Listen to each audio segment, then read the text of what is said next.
right? 19 answers, everybody always write no, always 90%. But still, that person has to go and click and see no, no, no. What conversational need? And some, because why they put 20 question and answer? Because some very edge cases, information changes. Why are we asking every person 20 questions when the system already knows that 19 of them usually do not apply?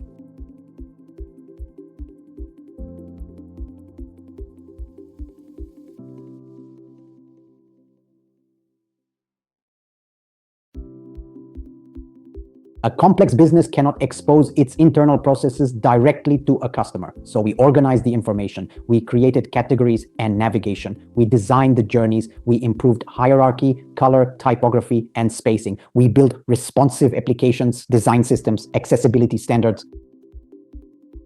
That work transformed digital self-service. It genuinely did. But as organizations added more services, more rules, more exceptions, and more workflow states, the interaction layer grew right along with them.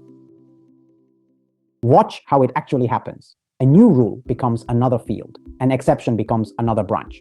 A workflow state becomes another screen. A permission becomes another button state. A new service becomes another menu. None of those decisions is unreasonable on its own. Every one of them was the right call on the day it was made. But over time, the interface becomes the accumulated history of the organization.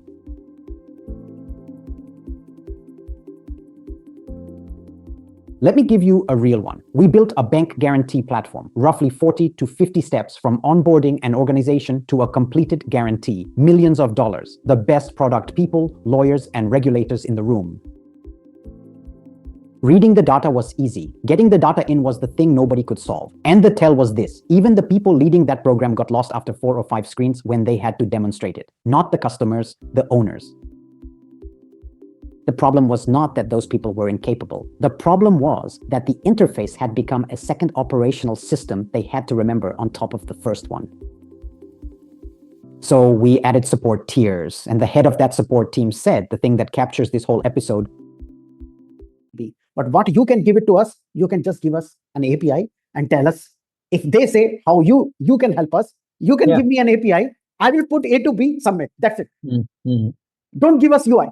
He told me, if you give me the UI, then you hire one more team, right? Computer is trying to solve is, I am a user and there is a business. How a user talks to the business. So we create a UI. We try to bridge the gap as much as possible between the business language and the user language. So we put them text fields, we put buttons, radio buttons, checkboxes. Amit describes every interface as a language, and I think that is exactly right. The user has an intention. The business has a vocabulary and a process. The interface sits between them and introduces a third grammar of its own. Where to click, what to choose, which order to follow. What is the best UI? The best UI can be which can give one-to-one mapping with the business needs and the user, what user understands. One click, exact one business requirement fulfilled. Correct? That kind of UI is the best, but it is not possible.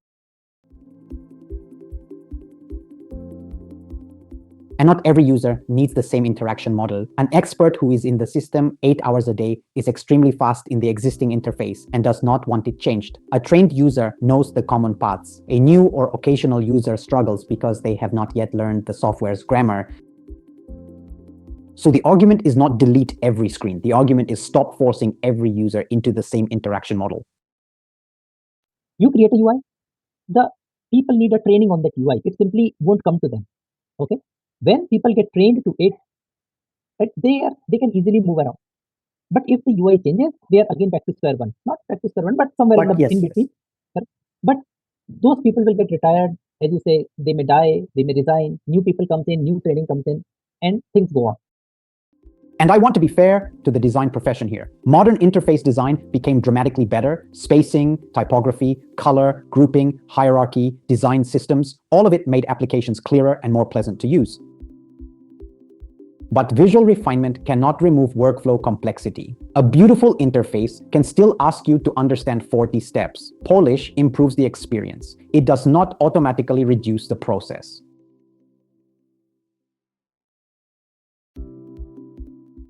Apart from cognitive complexity, there is a training involved. I want to get rid of that training. Why do I need training? I want to buy IDBI 100 stock. What training I do? What training you want me to have? I just want to say, buy me 10, 100 shares of IDBI Bank. That's it. Yeah. What UI you need for that? We tend to accept software training as if it were a natural part of the business task. Sometimes it is, but often we are training the person to operate our interface, not to do their job. And there is a distinction worth holding on to. Training required for the profession is real and necessary. Training required only to operate the software is friction we created. Photoshop is the analogy everybody understands. The full application is powerful precisely because professionals need layers, masks, selections, and precise control. That is not waste. That is the tool doing its job. AI came in, suddenly no need of Adobe Photoshop. Why? I see. Adobe realized it. Then they introduced, you take a photo, and then there is a small text box appears. You type that, change this shirt to blue, remove the transparent this thing, blah blah blah. You type it. It now do it for you. You don't have to go to all these tools, select, invert, select, kachara, garbage. All right. What? How? But somebody who just wants to remove one object from a photograph does not want to learn the whole tool set. Natural language editing gave that person another way in without taking anything away from the professional application. That is the pattern. The professional interface remains. The occasional user's path gets much shorter.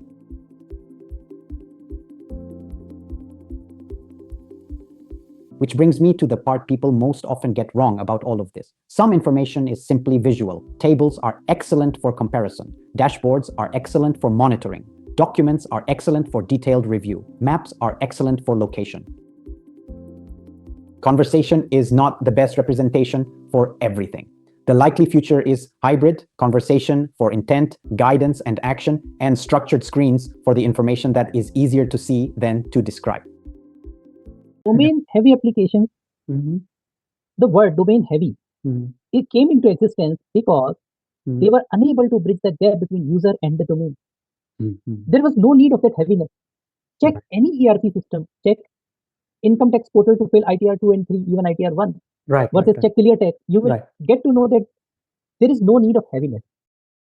So, heavy interface design was not a mistake. It was the best bridge we had, and it will keep being useful. Conversational agents give us another bridge, one that can adapt to the user instead of making every user adapt to the application.